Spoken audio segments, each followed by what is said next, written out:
Hello there, thanks for joining me. My name is Ruth Miller and I'm a wildlife guide and a trainee Green Badge guide for North Wales. I'd like to share with you some of the highlights of my hometown in Llandudno, so come along and join me.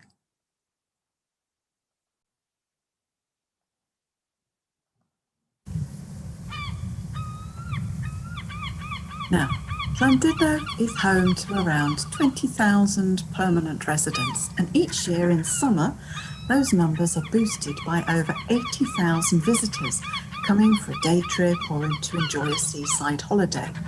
But I wonder how many of those visitors notice that the town is also full of wild residents.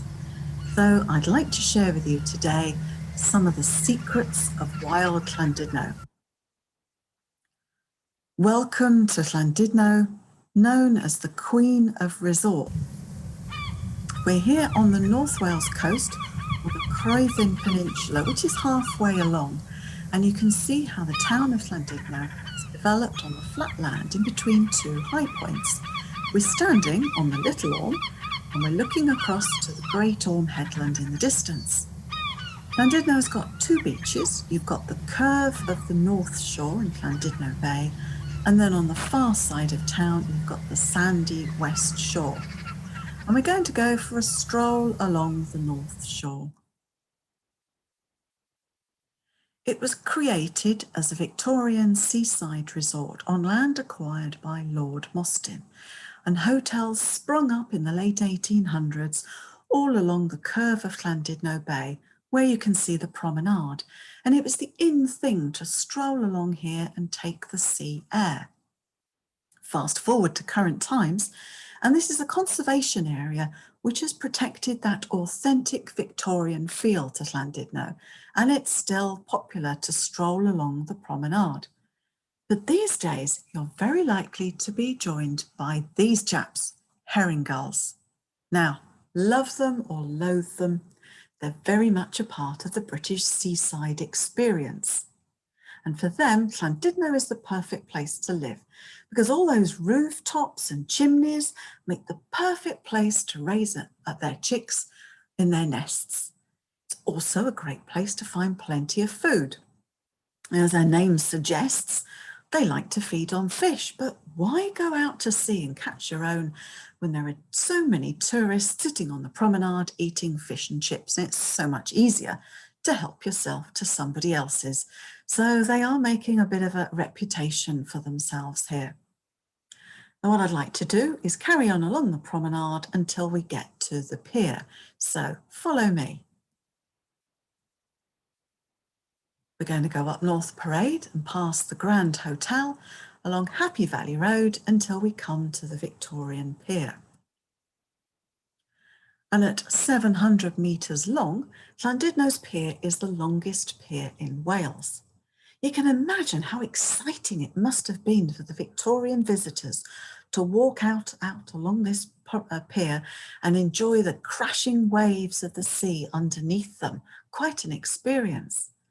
Some lucky visitors were also able to arrive by boat as well, as paddle steamers came from as far as Liverpool, bringing day trippers and holidaymakers for their seaside experience at Llandudno.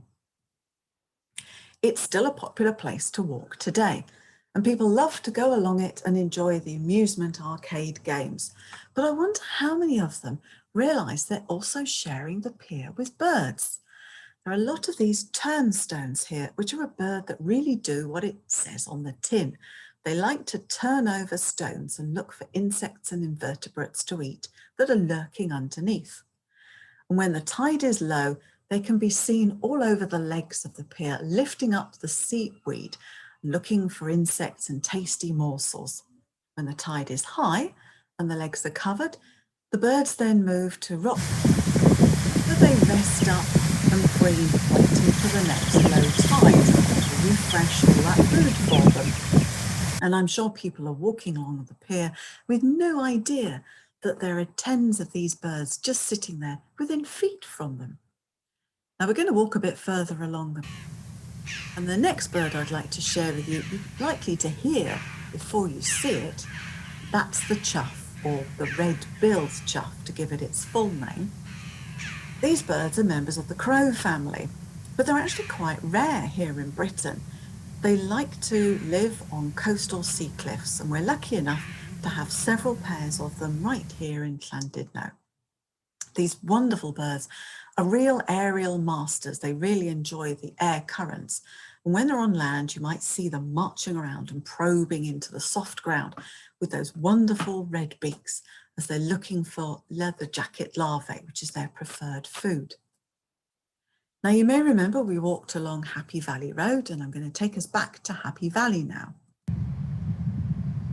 Welcome to Happy Valley, and you can probably hear what a popular place this is for people to come when they're here on holiday.